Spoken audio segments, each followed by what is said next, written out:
So ma'am ఇప్పుడు ఇంకోటి మేజర్గా మనం సోషల్ మీడియా చూస్తుంటాం, సెలబ్రిటీ ఫోటో పైన రన్ అవుతుంటుంది, రైనోప్లాస్టియా జా ట్రీట్మెంట్, రైనోప్లాస్టియా జా ట్రీట్మెంట్ అని. ఇప్పుడు ఎగ్జాంపుల్ XYZ బాలీవుడ్ హీరోయిన్ ఉంది అంటే ఇది చూసి ఇప్పుడున్న యంగ్స్టర్స్ కూడా, అందుకని ఇప్పుడు ఎక్కువ జెన్సీ జనరేషన్ ఎక్కువ ఉంది ఇండియాలో, మాకు కూడా ముక్కు బాగాలేదు, మాకు కూడా చెవు బాగాలేదు, మాకు కూడా జా బాగాలేదు అని అనుకొని వెళ్ళిపోతున్నారు ఏదో ట్రీట్మెంట్కి, ఆన్లైన్ ఏదో ట్రీట్మెంట్ చూసేసి.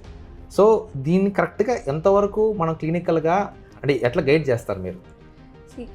Rhinoplasty, జాలైన్ treatments, anti ageing treatments, వీటన్నిటికి కూడా ఒక స్పెసిఫిక్ ఏజ్ అంటూ ఉంటుంది. సెలబ్రిటీస్ అందరూ ఈ ట్రీట్మెంట్ తీసుకుంటున్నారు అంటే అది depending upon there personal choice. ఎందుకంటే వాళ్ళకు కనిపించడం వాళ్ళ ప్రొఫెషనే ఆన్ స్క్రీన్ ఉంటుంది కాబట్టి దానికి తగ్గట్టు వాళ్ళు ట్రీట్మెంట్స్ అవన్నీ తీసుకుంటుంటారు. అండ్ మనలో కామన్ నార్మల్ పీపుల్కి వచ్చే వరకు కొంతమంది ఏజ్డ్ వాళ్ళలో ఇటువంటి ప్రాబ్లమ్స్ అన్నీ వస్తుంటాయి. అంటే జాలైన్ సాగింగ్ అవ్వడము, వింకిల్స్ అవ్వడము, లేకపోతే ఇట్లా ఫోల్డ్స్, డీప్ ఫోల్డ్స్ ఫాల్ అవ్వడము, ఇవన్నిటికి కూడా ట్రీట్మెంట్స్ చేస్తూ ఉంటాం మనం. But it depends upon the individual. అంటే కంపల్సరీ వీటన్నిటికీ ట్రీట్మెంట్స్ తీసుకోవాలని ఏమీ లేదు. ఇఫ్ దే ఆర్ ఇంట్రెస్టెడ్, వాళ్ళకు ఒక సెల్ఫ్ కాన్ఫిడెన్స్ టైప్ వస్తుంది, ట్రీట్మెంట్స్ తీసుకొని మనం బెటర్గా ఉంటాము అంటే they can go for the treatments.